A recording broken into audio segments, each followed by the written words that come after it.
Okay, what's up, everyone? This is the Success with Anxiety podcast, and this is the very first episode. So, I've never done this before. This is my first time ever doing any kind of podcast or any kind of like video like this. So, it's probably going to be pretty horrible, but we'll see. Either way, it's definitely going to get better in the future. And I also just have this crappy picture in the background. So I'm sure that will get better as well. But I've been wanting to do this for a while. I'm in a couple like anxiety groups and stuff on Facebook, and I have a lot of people asking me a lot of different questions. And so I've been wanting to do like either a podcast or start making videos or something like this for a while to kind of address some of those questions. So I just slapped together like some picture, and now I'm on YouTube and we're doing this. So what I want to talk about today is a symptom that is pretty bad. I mean, well, every anxiety symptom is bad, right? But the symptoms I want to talk about today is one of the things that was it was one of the hardest things for me to get over when I had it. And it also seems to be one of the hardest symptoms for other people that have or other people that have anxiety. This seems to be one of the hardest symptoms for them to overcome as well. And that is the feelings of depersonalization and derealization. All right. So that's what we're going to talk about today. First things first, I got to tell you, I'm not a doctor, right? I have no idea what I'm talking about. I'm just talking about stuff I know from my experience and stuff that I know from a ton of other people that have went through this. So, you get the point, right? But I got to tell you, I'm not a doctor. Nothing I say should be substituted for going and talking to your doctor or talking to a licensed physician or whatever, right? I'm not a medical professional, right? So I'm just a guy talking about my experience and the experience that I've seen with a bunch of other people I've talked to with this same thing. So disclosures out of the way, right? What we're going to be talking about is DPDR. And what I want to go over is basically, I just want to do like a quick kind of give you my story on how I got it and my experience with it. And then we'll go into exactly what depersonalization and derealization is. And then, of course, I'll go into some stuff on how to get rid of it. And as far as that goes, there's like a million videos on YouTube that tell you kind of how to cure this thing.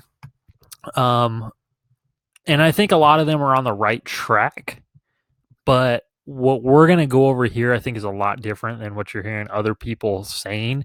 I'm going to go more into depth with it. So it's not just, ignore it, or, accept it and it will go away, right?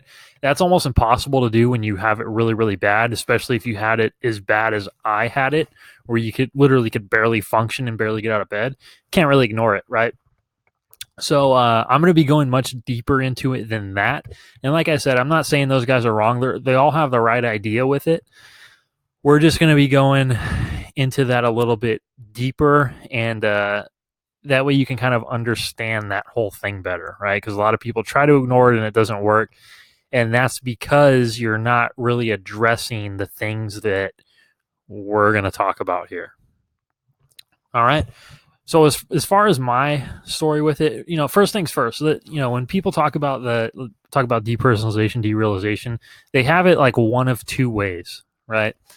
There's either people that only get it like when they get a panic attack, right? Like they go out, they feel fine at home, right? And then they go out and drive somewhere like to the store or something. And then when they get in the store, they just start feeling really zoned out and they get depersonalization or derealization super bad, right? And it gives them a panic attack, right? So there's people that have it like that. And then there's people that have it like how I used to have it, where it just comes on one day, either from, something or just seemingly for no reason at all. And then it just comes one day, and then you just have it every single day, every hour you're awake forever, right? Or not forever, but it doesn't go away, right? So what we're mainly going to be talking about here, just so you know, those two different presentations of the symptoms, it's the exact same thing. So I'll just say that up front, and you're going to see we're going to get into it more. But it's the same thing, right? It doesn't matter if you have it, just for a short amount of time or if you have it for a long time. It's basically the same thing. But what we're going to be going over here is more of the type of symptoms that I had, and I think the type of symptoms that most people struggle with the most, which is feeling like this, feeling the symptoms of depersonalization, derealization all the time, right? Like 24/7. When you wake up from bed, you feel weird. When you go to bed, you feel weird, and you feel weird all day long in between, right? So that's what we're going to be talking about here. I think the people that just get it with panic attacks, I mean, that sucks too, right? Having panic attacks isn't fun. But I think those people don't worry about that particular feeling as much. I might be wrong, right? But, when you have it from a panic attack, okay, I only feel like this when I have a panic attack. So it's probably just a symptom of a panic attack, right? There's not really any mystery behind it, right? But when people have it 24/7, like how I had and how a lot of people have, then there's like, you don't know what's going on, right? You're thinking, why isn't this going away? Sometimes you don't even know what caused it in the first place. You just all of a sudden have it one day, right?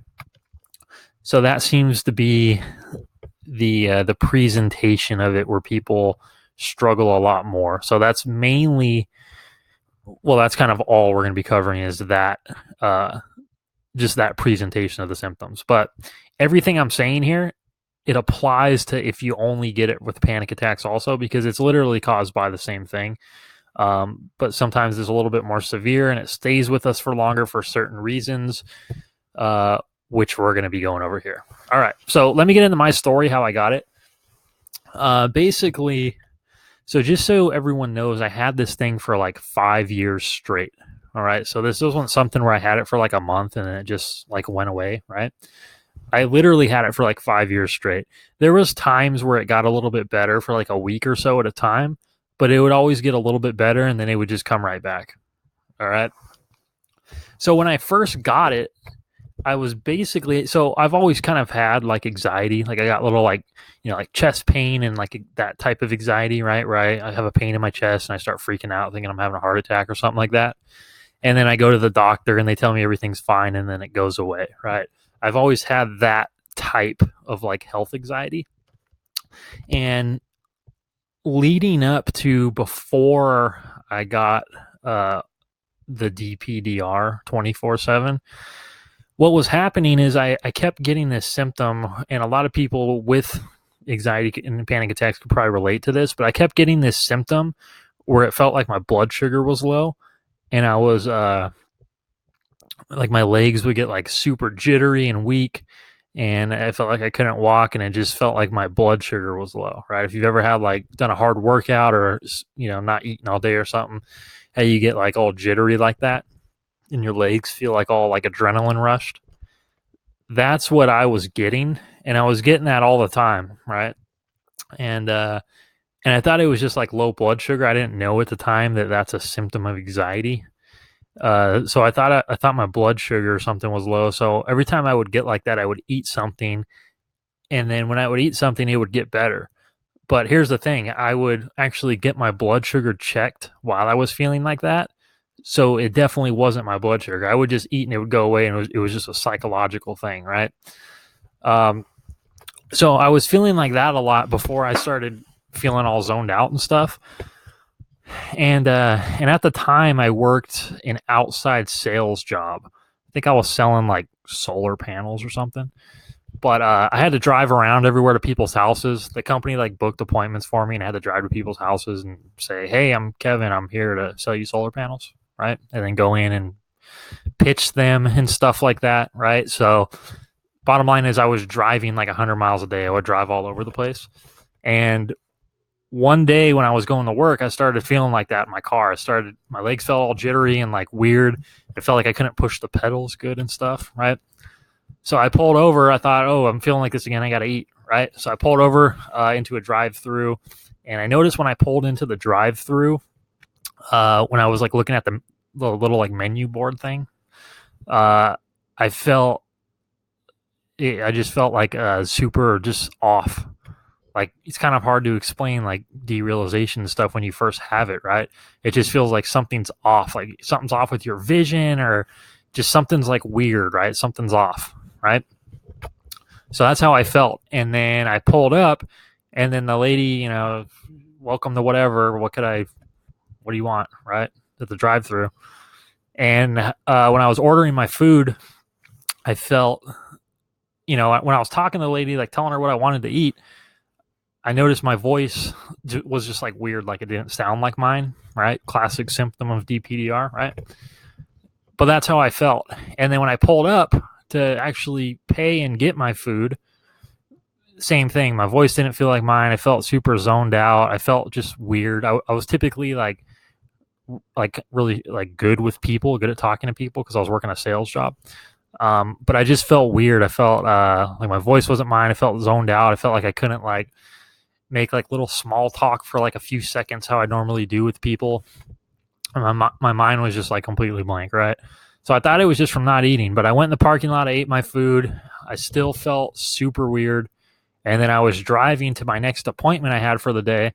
And then I basically had a massive panic attack, huge adrenaline rush. Felt like I was going to pass out, right? Felt super, super zoned out. I was driving on a freeway that I drive on like every single day. And I felt like I was lost, like I didn't know how to get home, which was like really, really weird, right? Because I literally drive, it's like forgetting something you've known forever, right? It's like forgetting your name. That's what it felt like. So it just sent me into a huge panic attack, basically, and I drove home. And then I basically, this was a long time ago, so I'm trying to kind of remember how I felt. But I basically, from that day, just felt zoned out like that 24/7 from there on out. And that lasted, the first time it happened right then, it lasted about 2 years straight. And I'm talking like all the time. Like I was, from the time I woke up to the time I went to bed, I was super zoned out.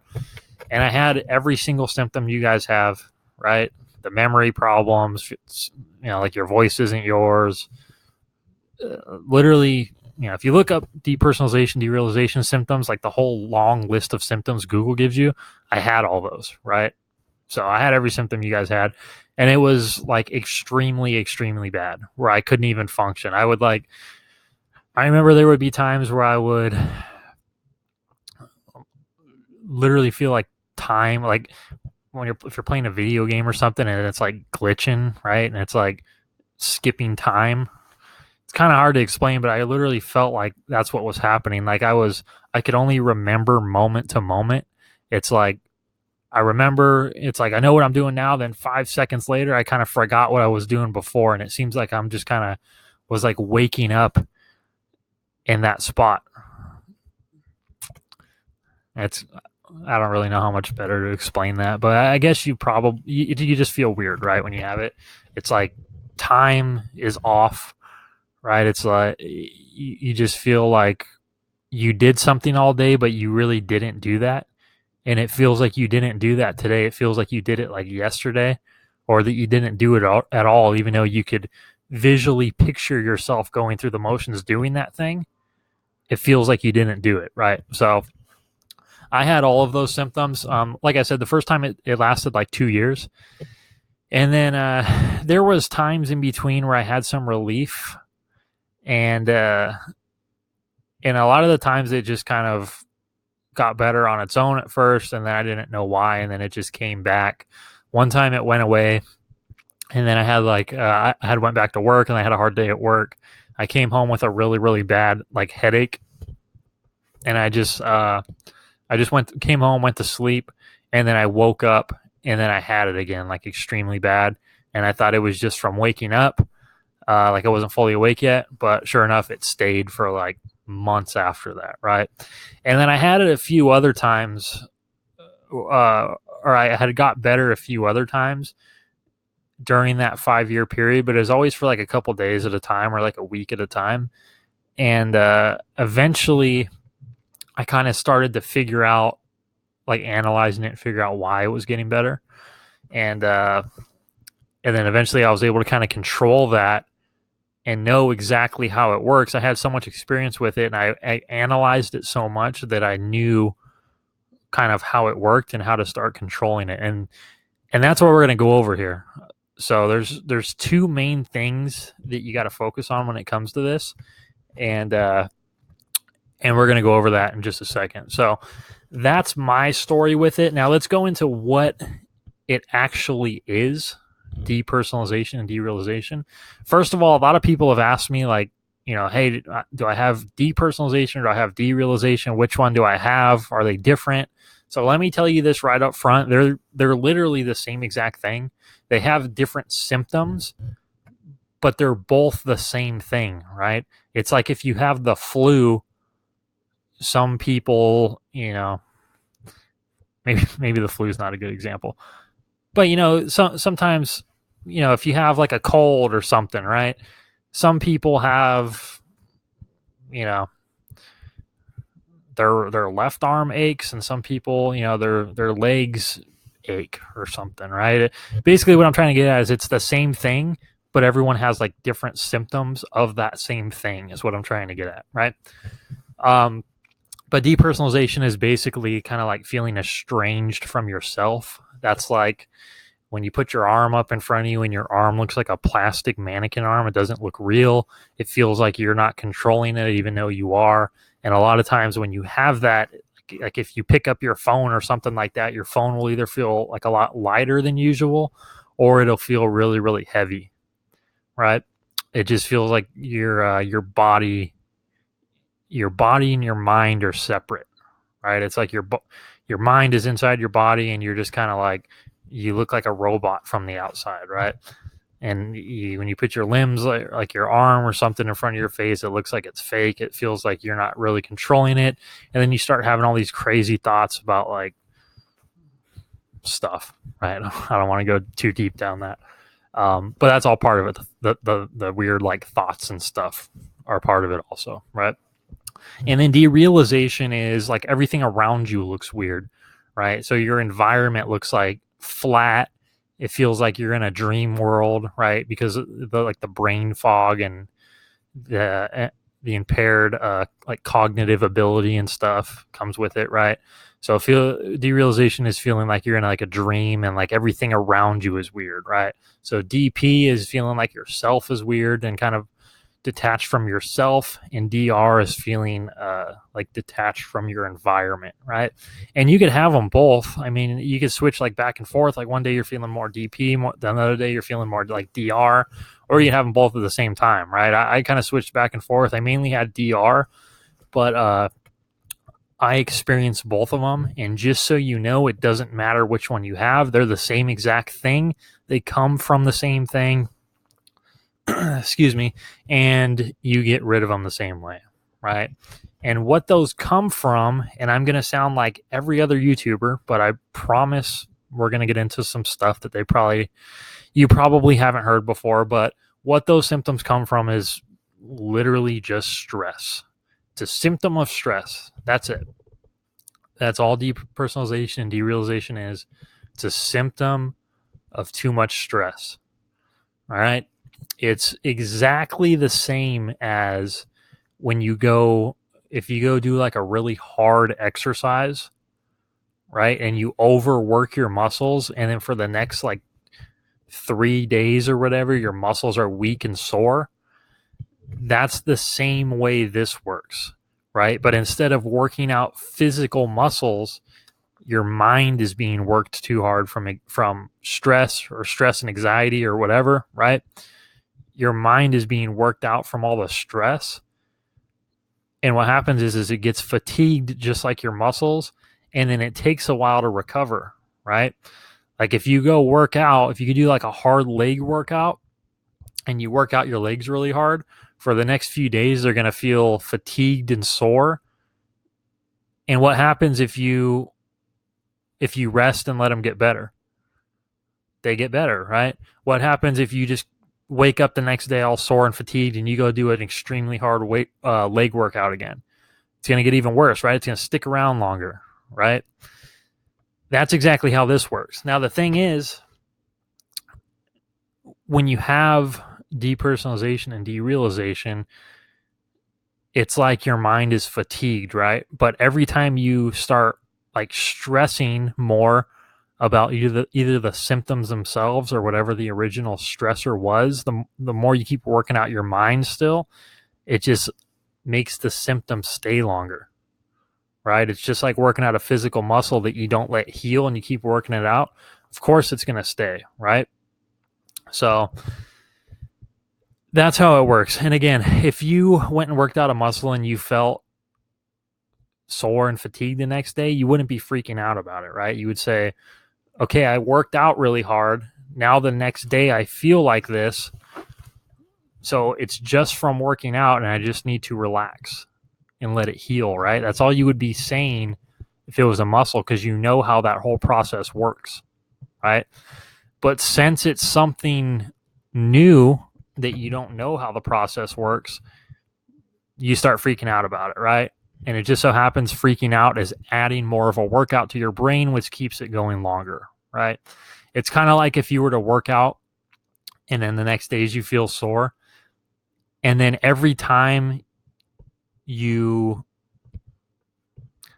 like complain about being sore, you automatically have to get up and do another workout, right? And then you're sore even longer.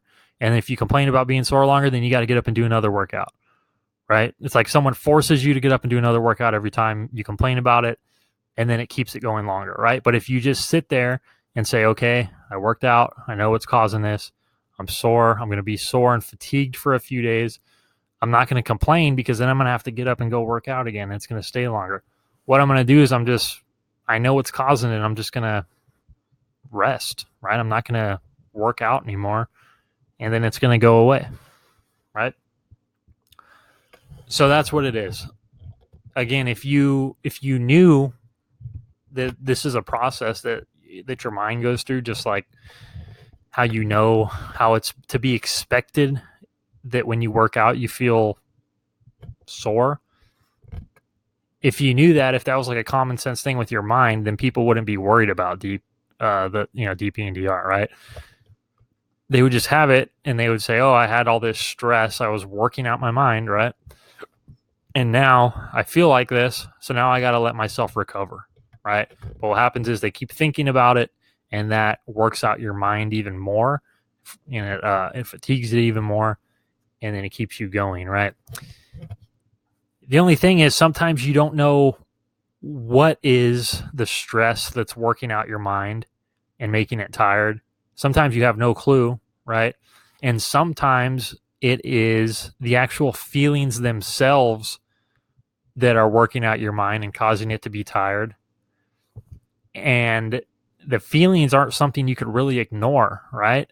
So, because you're not used to them, right? So it's going to keep stressing you out because you don't like the way it feels and you can't function, you can't work and stuff like that, right? So it's going to keep working out your mind and it's going to keep you like this, and then it's a big circle, right? So that's what happens. And this is kind of stuff that other like people on YouTube and stuff go over. They explain to you how it's a vicious cycle, right? But the thing is, all they say is ignore it or accept it. You can't really do that because it's when you feel like that, I mean, it's you, right? It's like being like drunk or something, right?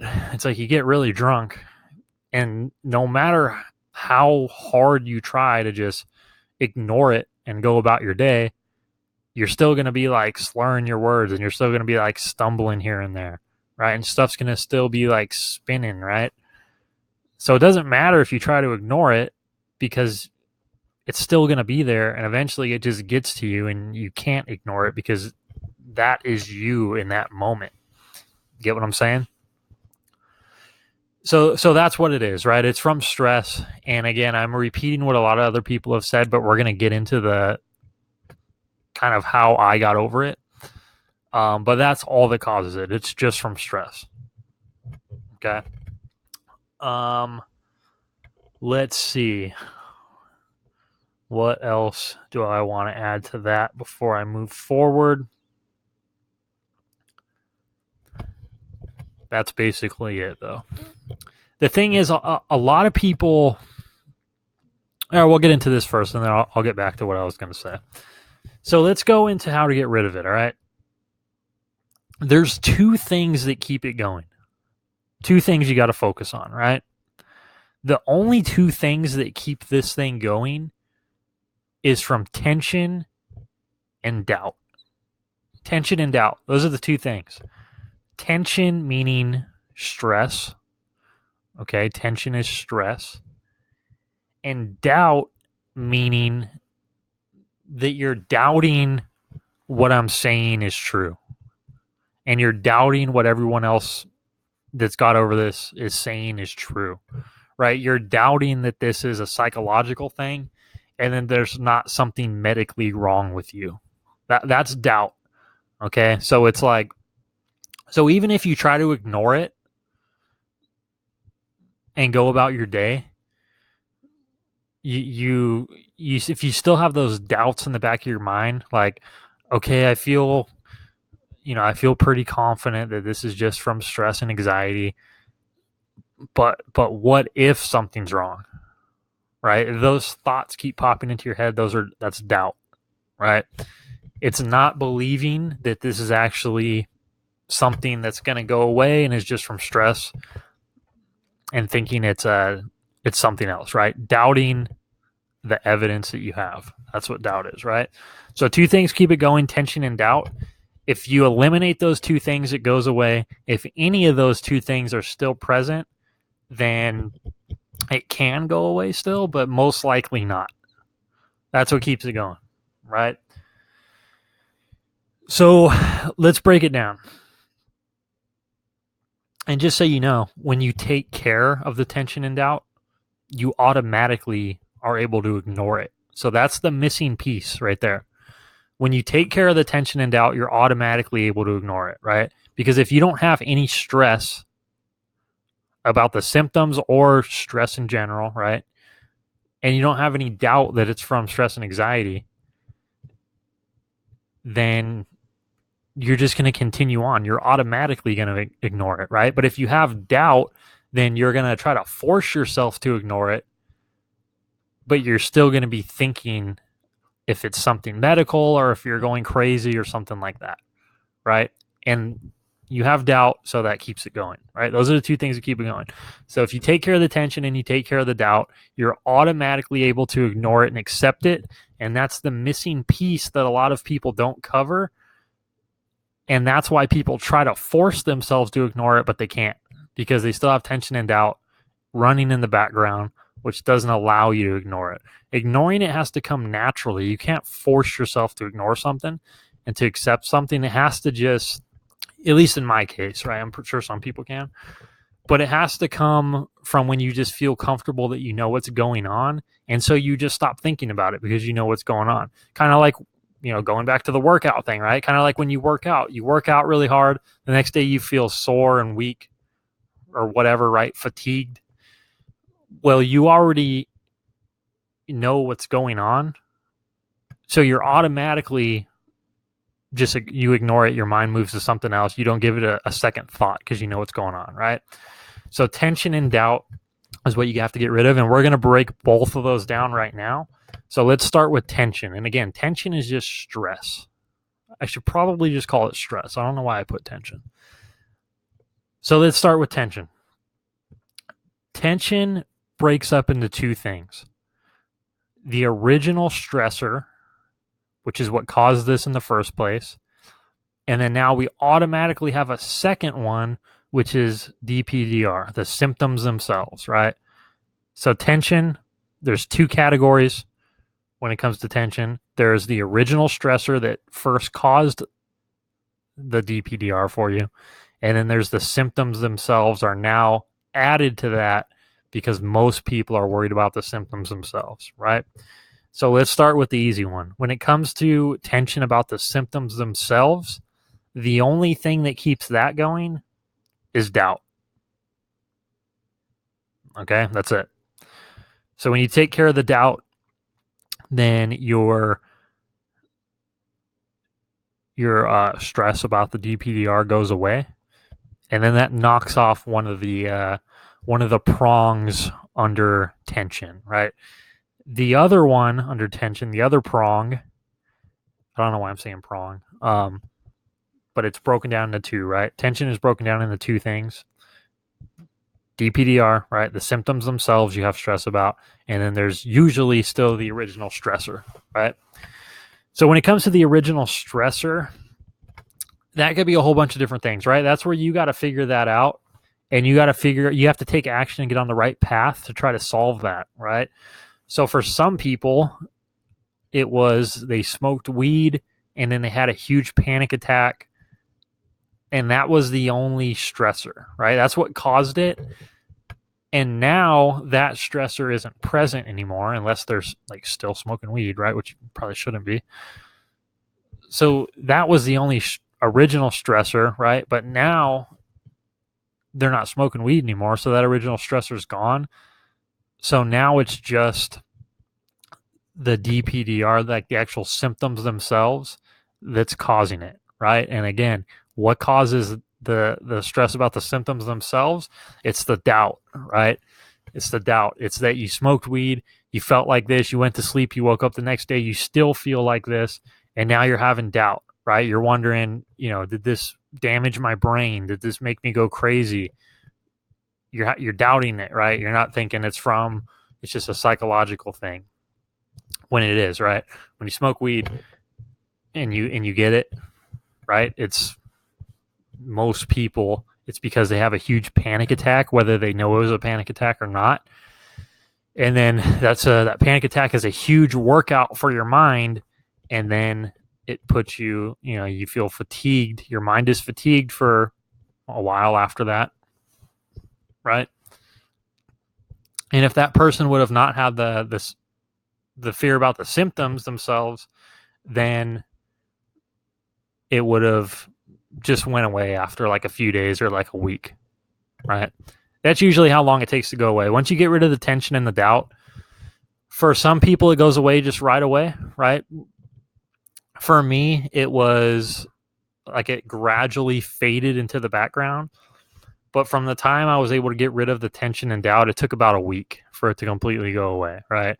It would just get a little bit better. At first, it was like I still had the symptoms, but I just completely didn't care. I wasn't worried about it at all. I was like, all right, I'm like this. I know what's causing it now. Like, I'm good, right? I'm just going to be spaced out. I'm going to laugh at myself for like messing up on stuff because I'm so zoned out. And I'm just going to like enjoy it because I already know like what's going on. I know it's going to go away, right? So I felt like that was like the first stage. And then it started getting a little better, right? I would go outside and I would think, oh, do I still feel like this? And I would look around and I would kind of find it and be like, oh yeah, I do still feel like that a little bit, right?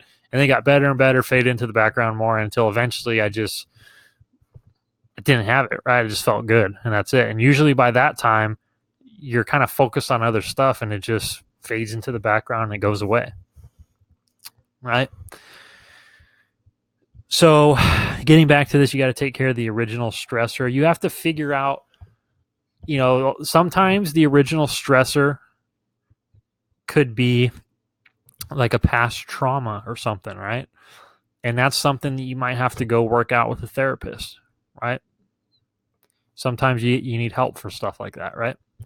An original stressor could be your health, right? You really got to look into it and see what you're not happy with in life. And whatever you're not happy with is going to cause you stress, whether you think it's causing you stress or not, right? So if you don't like that you're not in shape, then you got to work towards that, right? If you don't like your current financial situation, then you have to get on the right path to fix that, right? Anything that's you don't like in life, you don't like your job or something like that, you need to get on the right path to fix that, right? And of course, you can't get in shape right away, right? I'm not telling you it's going to take years. This whole process, it's going to take years because you got to get in shape. And then only when you get in shape, it's going to go away. That's not what I'm saying. Once people get on the right path to fixing, like once they set a goal and they get on the right path to actually take action and fix the stuff they don't like in their life, usually a lot of the stress about that thing just goes away right away because you're on the right path, right? If you hate your job and you're just like it's causing you stress, you're just not happy, you feel like you're worth, more, you feel like, you want to do more in life or whatever, right? You want to start like a home business or something like that, right? Well, if you just get on the path, like, I'm not saying like quit your job and stuff like that, right? That's just stupid. But if you want to like if you want to change your financial situation or something, and say you want to like start a business or you want to get another job or something, well, then go home, even though you feel spaced out, go home and start, write down a plan on how you're going to get the new job and start like sending out resumes, right? Like actively go after your goal, right? Set a goal and go after it. If you want to start a business, go home and figure out what you want to sell to people or what you want to do and actually start trying to do it. Write down a plan and go for it, right? The more progress you make towards the stuff that you want to change that's making you unhappy, you're going to feel good just about that, right? If you just get on the right path to changing whatever you're not happy about, whether it be financial situation, health, whatever, as long as you get on the path, the stress is going to start going away about it, right? Because even though you haven't hit the goal yet, just getting on the path, you're going to feel a lot better about yourself. You're going to feel happy, like, you're looking forward to something in the future. You're looking forward to what the future holds. You're finally doing this thing that you want to do. You're finally making a change. And that gives you a happy feeling inside, and it gets rid of the stress. So you don't have to hit that goal for the stress to go away about that thing. But as long as you get on the path, then it's going to eliminate a lot of the stress about it, right? So, and usually when it comes down to like the four main areas where people are unhappy in their life, it's either physical health, mental health, financial health, or relationships, right? Those are the four things that if you work on those, a lot of people, that's where some of their unhappiness is at, and that's where stress comes from, right? But you got to figure out what your stress is coming from, and you have to eliminate that, right? It's not just, oh, this is my job, I have to stay here forever and be stressed. This is just the way life works. There's no way life works. You could change whatever you want to change. You just got to get on the right path. That's it, okay? So let's recap. So tension and doubt, right? Tension, there's two things under tension. There's the original stressor, which is whatever caused this in the first place, whether that be a trauma, whether that be taking some kind of drug and having a panic attack, right? Whether that be just something in general in your life you're not happy with that's causing you stress. You have to handle that. You have to get on the right path, go to a therapist, take care of the trauma, do what you got to do to get over that stressor. As long as you get on the right path, then a lot of the stress goes away and you'll feel pretty good. The other thing under tension is the symptoms themselves. And again, the only thing that causes stress about the symptoms themselves is doubt, which we're going to go over right now.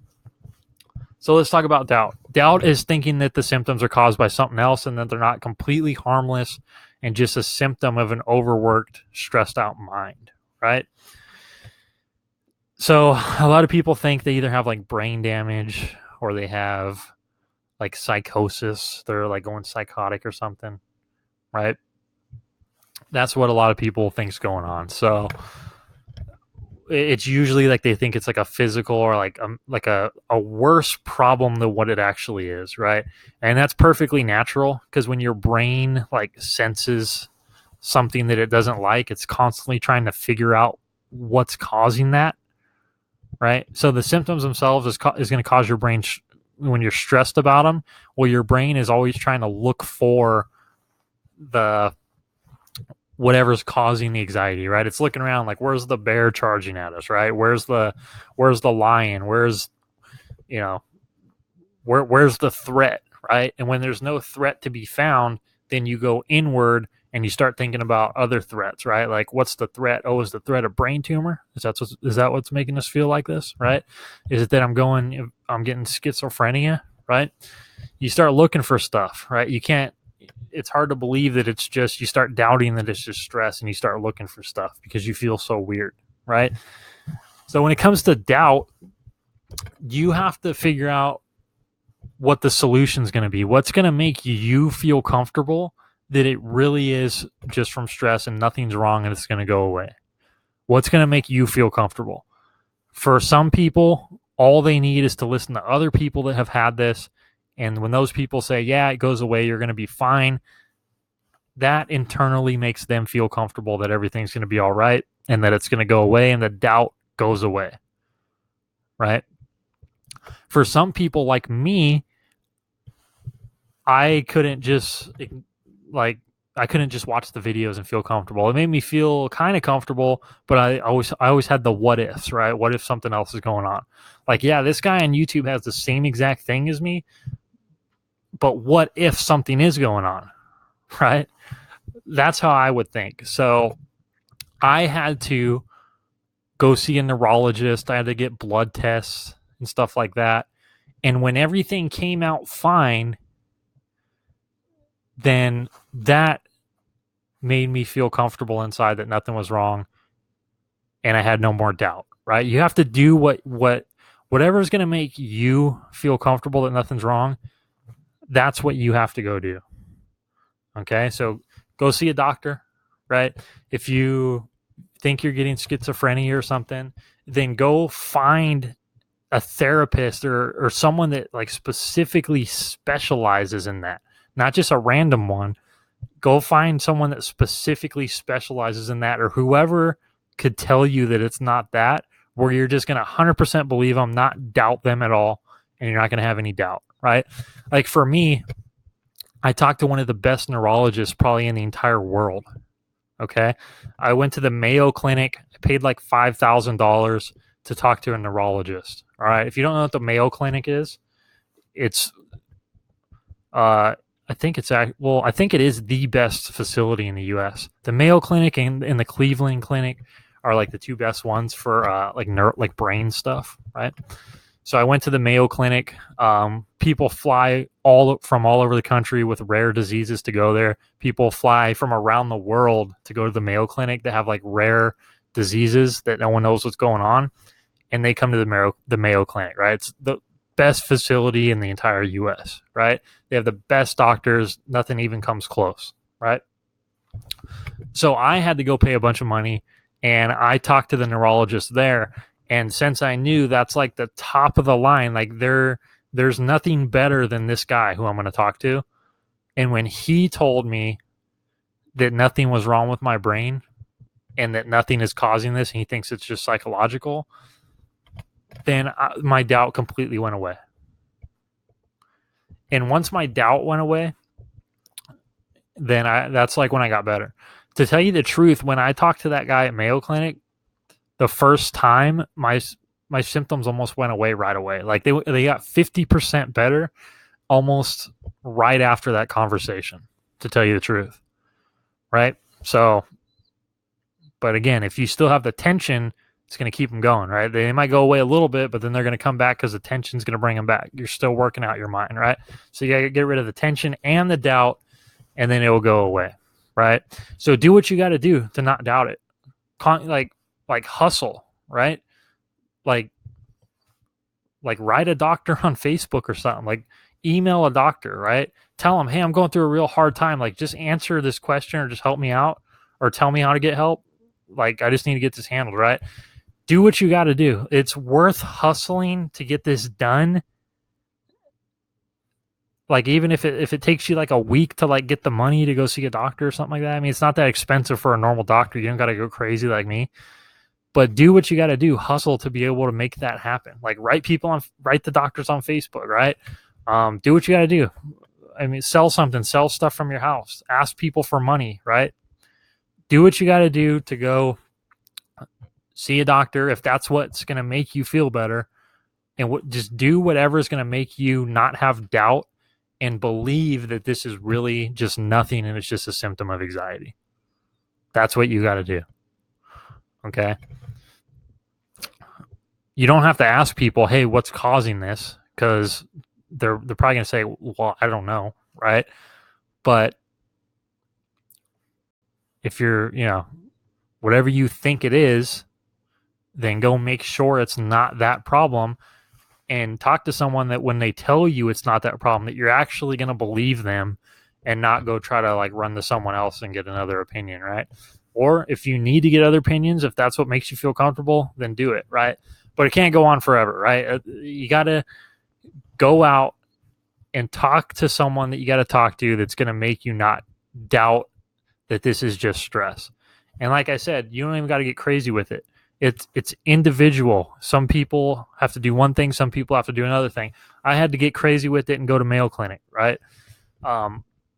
Some people, they could watch a video on YouTube. I used to talk to people on YouTube. I would like find out how to get in contact with them. I'd have phone conversations, and that helps also, right? So if that's what you got to do, if it's as simple as talking to someone on YouTube or watching a video to get rid of the doubt, do that. If you have to get crazy with it, do that. But it's worth putting in that effort to do what you got to do to just get over this and get on with your life, right? So that's that. So tension and doubt, right? Tension is stress. Stress is broken up into the original stressor that caused it originally and is probably keeping it going. If that stressor is still present, the other stressor is the symptoms themselves, right? And the stress about the symptoms themselves is caused by doubt. And to get rid of the doubt, you have to talk to whoever you need to talk to make sure, or to feel confident that it's not whatever medical issue you think is going on, and to know that it's just a symptom of stress, and that's it, right? And then, like I said, once you handle the tension and doubt, then you know what's going on. It's like when your legs are sore from a workout, you're automatically able to ignore it because you know what's going on and you don't have the stress about it, right? So those two things is what allows you to ignore it and accept it like everyone else talks about. Tension and doubt. Okay? So that's it. And just so you know, I mean, I have all the same symptoms as you guys, and I went to the best place in the world and talked to the best neurologist, one of the best neurologists in the world at Mayo Clinic. And I'll tell you right now, they didn't have much to say about the symptoms. They did some tests, but basically what they told me, and again, I'm not a doctor, but I'm relaying what I was told by neurologists,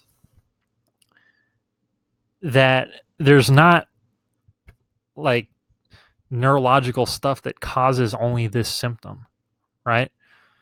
It's like for the memory stuff, there's stuff like Alzheimer's and dementia, which could be caused by multiple things, right? But again, if you're young, then, you know, it's not really something you got to worry about, right? And if you're old, they could just test you to see if you have it, right? And it's either you have it or you don't have it. They know what they're talking about, right? But as far as something like causing just these symptoms of being zoned out, it's a very non-specific symptom. And so there's not like neurological stuff that causes just this symptom. You get what I'm saying? Like if you have like a brain tumor, you're not going to feel zoned out from a brain tumor. You're going to have other neurological deficits depending on where it's at, right? If you have brain damage, first of all, a brain scan will detect brain damage, right? If you get an MRI, they'll see brain damage. If you get an EEG, they'll see brain damage. These are all tests you can have a neurologist order. And basically anything that's wrong with your brain is going to show up on those. If you have brain damage, it's going to show up on an MRI. If you have brain damage, it's going to show up on an EEG. And if you have brain damage, the neurologist is going to know. So here's the thing, the MRI and stuff, it's all expensive, right? And I'm like going off on a tangent right now, but it's expensive, right? If you don't have insurance or something or whatever, even if you do have insurance, it's probably really expensive. But here's the thing, the neurologist typically knows what's going on, and doctors know what's going on before the scans. They just do the scans to confirm that what they're thinking is right? But if you have brain damage somewhere in your brain, it's not going to only be causing, and this is coming from doctors I've talked to, not from me, it's not going to only be causing this one weird, spaced out, non-specific symptom, right? If every part of your brain controls something, right? If your hippocampus, which is the part of your brain that controls like short-term memory, is damaged, you're going to have those memory problems, right? Not the memory problems and all the other stuff we have, just memory problems, right? if the back of your brain, if your occipital lobe is damaged, right, you're going to have problems with your eyesight, right? Different parts of the brain, every part of your brain controls something. So if part of your brain is damaged, then there's going to be some kind of neurological deficit that doctors are going to be able to detect right away, right? It's not just, oh, I feel zoned out. That's not like a neurologic symptom on its own, okay? And then as far as everything else goes, when you get like basic blood work done, like there's a lot of people that think, oh, I probably have a rare disease. I probably have something like rare going on. I might have Lyme disease or something like that, right? Some people get Lyme disease and they have similar symptoms to this. And some people do get illnesses and they have similar symptoms to this. All right. But here's the thing. When you get all the blood work done that doctors do for you, something's off in the blood work. So they know when something's off. Like when you hear about people that have like these rare diseases where they don't get diagnosed for years, what you have to understand is even in those people, it's not like all their tests come back normal. Even in those people that don't get diagnosed correctly for years, something on their tests is off. Like something on their blood work or something is off. Some of their indices are off. But the reason they don't get diagnosed is because the doctors see, yeah, this is off, but we don't know what's causing this to be off. That's why they don't get diagnosed. But their tests don't just come back perfect. Stuff is wrong, but the people that don't get diagnosed, they just don't know why that's wrong. You get what I'm saying? So when you have something really wrong with you, all your tests, your blood work and stuff doesn't just come back normal. Something's wrong with you, something's going to be off, right? If you have Lyme disease, you're going to show inflammation markers in your blood work. They're going to be off, right? Any doctor that does a full workup on you to find this problem, if it's a real problem, something's going to be off, right? Again, people that have Lyme disease, stuff is off on there. Maybe they don't know it's Lyme disease right away. Maybe they think it's something else. And so they start investigating and they don't actually diagnose you with Lyme disease for a while, right? There's been cases like that. But something's off, right? So if all your stuff's coming back normal, I mean, there's nothing wrong, right? So that's kind of how that works. And even when people, this doesn't really matter for much, but I'm just kind of proving a point here. Even when people have some kind of illness and they feel zoned out, and then they feel DP and DR when they have some kind of illness like Lyme disease or something, that's still a symptom of stress. It's a symptom of stress on the body from the disease. Their body's working hard to fight that illness, which causes their brain to get stressed out and to get into that state. It's the same mechanism, right? A lot of people, when they get sick, their body's working really hard to get rid of the virus or whatever, and they feel zoned out. Right? The zoned out isn't a symptom of the sickness. It's a symptom of the stress on the body and the mind that makes you feel zoned out, right? So it's almost always from stress, even when you have something, right? But again, tension and doubt, take care of the doubt. In almost all cases, it's just stress. Okay, and if it's not stress, something's going to show up right away on your blood work if they do a full workup. Tell your doctor to do a full workup on you, right? But it's stress is what causes this. It's caused by psychological stress. Something caused it, right? Take care of the tension, find out what the original stressor is, and then take care of the doubt so you're not stressed about the symptoms themselves. And if you take care of the tension and doubt, this thing will go away. That's how I got rid of it. And now I'm able to control it. There's times now where if I like go on a long drive or something, and I get anxiety on that drive, I'll get it during that time, but I know how to control it now and it goes away right away. That's it. The only times I ever get this now is for very, very short durations of time. Like I'm talking like hours. And if I let it go longer, it would. But since I don't have the tension and doubt about it again, my mind worked itself out from that anxiety. And then I was able to let it rest and recover, so it goes away in those couple hours because I wasn't added the tension and the doubt that keeps it working out and lets my recovery, get prolonged, right? So when I get it now, it just goes away right away, and I know how to control it every single time. And haven't had it in 2 years. So all of 2018, I was good. Like I said, I had it 5 years straight, right? All of 2018, I've been good. All of 2019, I've been good. And all of 2020 and on is going to be good as long as I don't fall back into the tension and doubt, which the tension, sometimes it's hard, right? Sometimes you just have stress, right?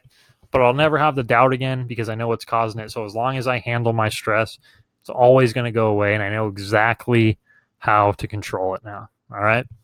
You could do the same exact thing. So that's it for this episode. Hopefully I really opened your eyes and like added some key stuff to this that you really weren't getting in other videos. I hope that I was able to go into it more, and I hope that it makes sense. So make sure you subscribe to this channel. Okay. Don't let this just be like a one-off video. Unless this just did it for you, then, go enjoy your life. But if you're struggling with stuff still, don't let this just be a video that you just watch and then you just have to like go back and find it again if you want to watch it again. Subscribe to the channel because I'm going to be doing a lot of cool stuff here. I'm going to be talking about this stuff more. I'm going to be talking about other anxiety symptoms more. So make sure you actually subscribe so you get notifications when new stuff comes up. Okay. And I'm going to be having one thing I really want to do. I've been fortunate enough to kind of make friends with some of these really good doctors I've talked to. And I was able to, make friends with a lot of like really, really good professionals in the mental health industry, people that actually care and actually know what they're talking about, which is kind of rare these days. And I plan on doing interviews on here with some really cool people. All right. I'm going to do like one-on-ones with like some doctors I know that really know what's going on as far as anxiety and this symptom goes. I'm just going to be sitting down with people doing really cool interviews, stuff that you've never seen before. And I'm going to be putting out a lot of really cool videos here that I think are really going to help a lot because I really know how to dig into a lot of this stuff. All right. So make sure you subscribe to the channel. Hit the subscribe button. Don't let it be a one-off video, right? Subscribe. That way I could gain some momentum here and feel inspired to keep putting stuff out, right? And then share this video. I want to help as many people as I can. All right. I want this to get out. The ultimate goal would be to have this get out to every single person that has depersonalization, derealization. So if you're in the Facebook groups, share this episode in the Facebook groups. If you're in any kind of like groups, support groups or anything, share it. I want to get this out to every single person.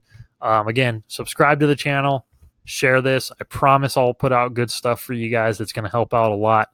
I'm going to be posting on here regularly. And then if you have any questions about anything, comment below. Either way, like the video, drop a comment, let me know where you're from and what you're struggling with. That way I can know kind of what to do to help you guys out, right? And everyone that subscribes to this channel, I'm also going to be doing some pretty cool stuff for you where I could I'll have you if you have questions, I'll let you guys know ahead of time like what like guests I'm going to be bringing on, like doctors and stuff. And I'll let you guys, all my subscribers could send in questions where we'll actually cover live right there with the people, right? So I'll give you that incentive to subscribe to the channel. All right. So that's it. Again, drop a comment below. Let me know where you're from, what you're struggling with, anything I could do to help. But that is it for today. Hope you guys enjoyed this and have a good rest of your day or night or whatever it is. All right. Thanks, guys.